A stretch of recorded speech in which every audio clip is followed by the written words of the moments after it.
Chez Smoby, nous sommes évidemment attentifs à la planète. Nous réintégrons les surplus de matière directement dans le cycle de fabrication et depuis plusieurs années, les jouets ne passant pas nos tests pour des raisons qualité, couleur, etc. sont vendus à un tiers pour être retransformés en granulés plastiques et réinjectés dans de nouveaux jouets. C'est ce qu'on appelle le rebroyer. Pour aller plus loin, nous allons désormais travailler avec de la matière plastique recyclée, achetée à l'extérieur. Tout d'abord, il faut savoir que nous utilisons majoritairement deux types de plastique, le PP pour l'injection et le PE pour le soufflage et l'injection.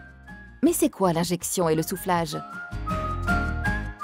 L'injection consiste à chauffer de la matière et venir la répartir uniformément dans un moule. Ce processus est utilisé pour fabriquer les pièces des cuisines, par exemple.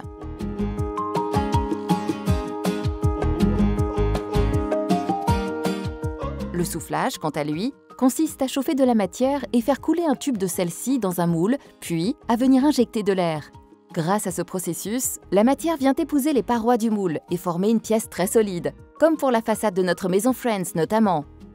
Revenons à notre matière recyclée. Comment ça marche concrètement?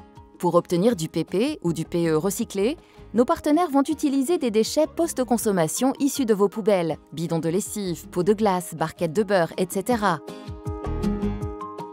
Ou post-industriel, surplus d'autres productions, d'où l'importance de trier ces déchets.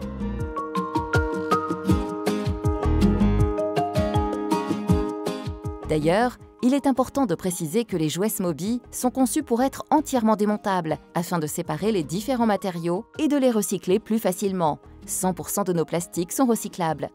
Une fois tous les déchets récoltés, il faut les trier, les nettoyer, puis retraiter et broyer cette matière pour la transformer en granulés.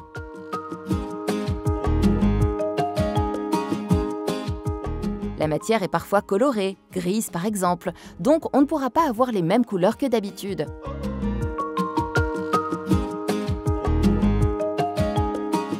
De plus, cette matière n'est pas si simple à trouver. Aujourd'hui, en France, le taux de recyclage du plastique est de seulement 21%, mais le gouvernement ambitionne d'atteindre 100% de plastique recyclé d'ici 2025. De nombreuses contraintes viennent ensuite s'ajouter. Il faut que la matière soit conforme à la norme jouet et à nos exigences en termes de robustesse et de qualité. Il est parfois nécessaire de tester les pièces au cas par cas et selon les résultats, de mélanger de la matière vierge et recyclée. À ce stade, sur un produit complet, selon le type de matière, la qualité et les couleurs souhaitées, on utilisera donc un pourcentage précis de matière recyclée. Pour 2024, Smoby a longuement travaillé et proposera une nouvelle gamme de produits qui contiennent du plastique recyclé sur des produits phares comme des maisons, un toboggan, des seaux de plage ou encore un tracteur. Notre objectif à terme sera de proposer des jouets 100% recyclés. Parce que le monde de demain se construit aujourd'hui.